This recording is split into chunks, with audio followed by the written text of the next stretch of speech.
A reunion. Hey, how are you? Celebrating a lot of things. You can't make this up.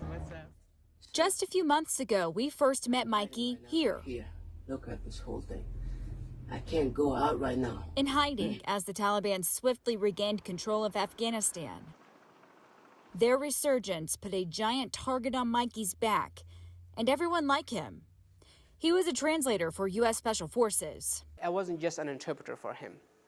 I was his soldier, right next to him, always, Shana Bashana, always with him. Hey, Mikey, what are you doing? Mikey worked alongside Green Beret Sergeant Joseph Torres and U.S. Special Forces for several deployments. His role was vital. So when things began to fall apart in Kabul, Sergeant Torres was glued to his phone. I mean, he's desperate. Working stateside with other soldiers on perhaps one of their most important missions to date. Save Mikey. It was hectic. It was frustrating not knowing if he was dead or alive. Because he is right. If they'd have found him, they'd have killed him and his family. It took some time, but the call finally came for Mikey and his family to leave. I remember that moment. It's like happening right now. It was 4:30 p.m. and I was sitting on a ladder. He told me, all right, get ready, get a backpack ready, what you need for your kids, get that, rest of the stuff, leave everything. While escaping, he was tasked with his final act in Afghanistan.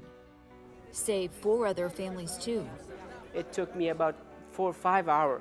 It was dark. Everybody was just trying to get into the airport. And there was a totally different gate which was going to the airport. And I never knew about that area. No one else knew about it. He was given a gate code that would lead his family and the others inside the airport to the safety of a United States cargo plane. They just had to wait for the gate to open. We waited there. 2 families went inside. The families that I had with them, they went in. I was still behind because I had to take them in because they gave me the responsibility of the other families. Still doing your job. I was still, yes. To the end, man. I was waiting. I was like, what's going to happen to me and my kid? We waited almost all night behind that gate.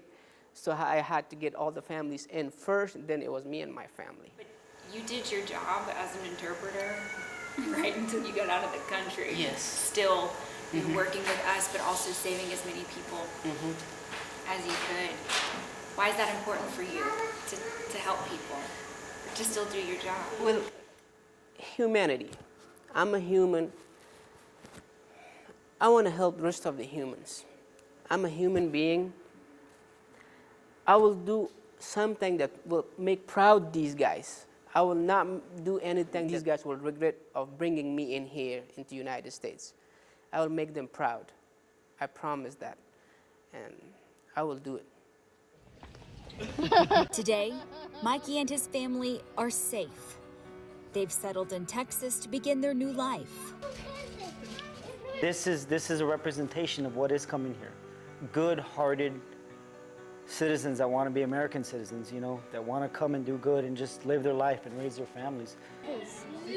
They even spent their first Thanksgiving with Joseph and his family in West Texas. Amen. Mikey's bravery changed the course of his family. I want to live my life in here. A friendship born and bonded in war, and all wrapped into the greatest gift. When we were in Afghanistan, there was no freedom. We were alive, but not living. Now I'm here, I can feel and smell the peace and freedom. I am alive, I want to live my life in here with the family. The gift of freedom.